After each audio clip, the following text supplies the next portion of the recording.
Okay, well, today is a big day. I'm going to show you some new stuff that we got in the garage. Some of this stuff is going to be factual. Some of it is not going to be factual.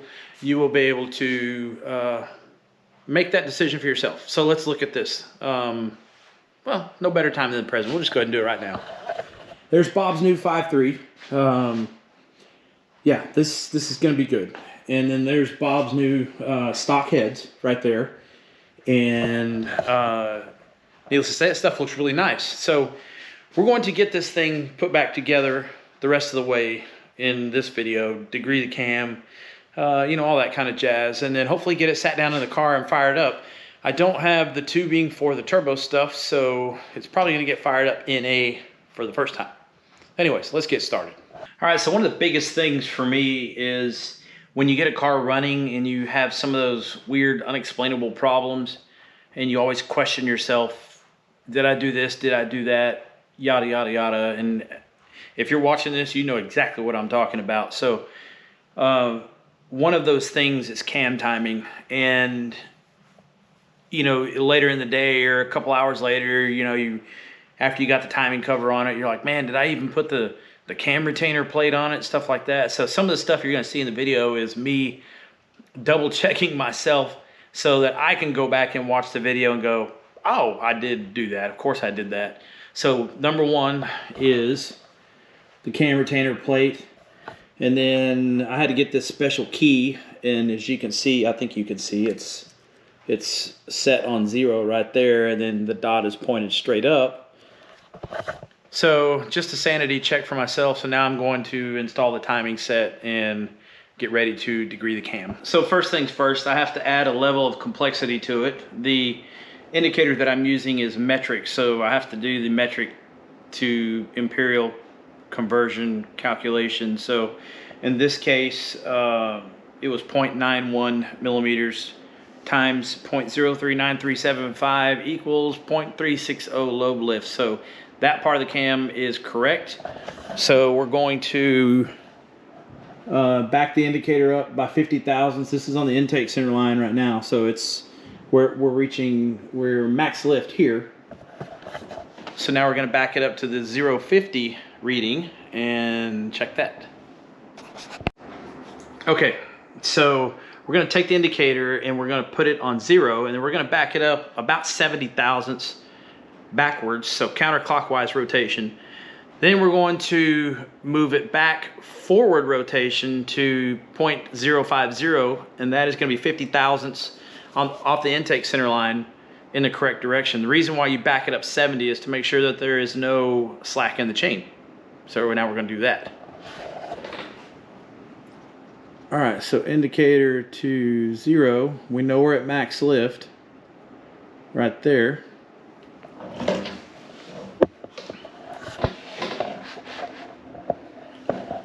So then you go clear that out. So 0.039375. Well, my camera decided to act weird, and you don't get to see the cam degreeing process or the oil pump shimming process, but I can kind of explain it real quick.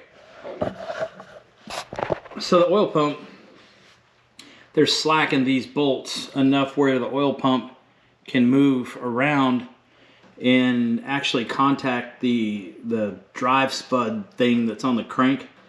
So in order to not have that problem, you take the cover off, you take the gears out, and you put feeler gauges in between the drive spud and the lip of the housing that's on the back.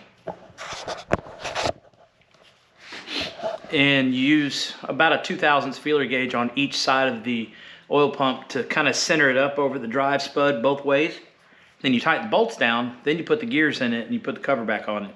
Not only that, you probably should be taking the oil pump apart anyways to clean it. And in some cases, you're going to change the spring out to either a high or low pressure spring than what it came with. So we got that handled. Now it's time to, what are we going to do next? Let's flip it over and look at the bottom end. All right, so the camera decided to lay down and we missed a lot of the engine build, and I ended up switching cameras. So what you missed was me measuring the push rods incorrectly 3 times, and finally getting that correct, heads bolted down, and some trivial stuff like that. Now it is time to get the engine sat down in the car. Actually, you know what? Back up. We have to put the oil drains on the pan for the turbos before we put the pan on. Then it's ready to go in the car. So this is it. We're going to put the oil drains right there. So I need to machine those fittings and get them welded in, get the pan bolted down, and then I think that's it. It will be time to put it right there.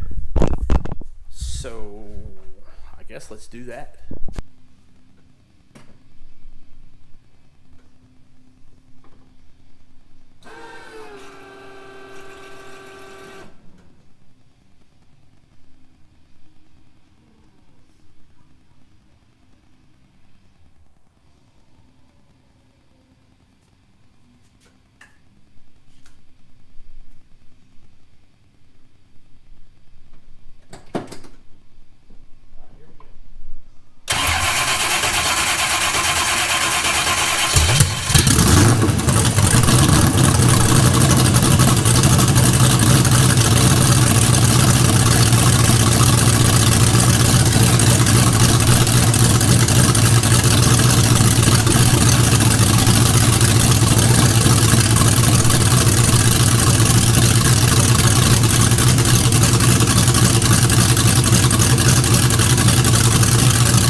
Alright, well, I guess that's as good a place as any to end this video.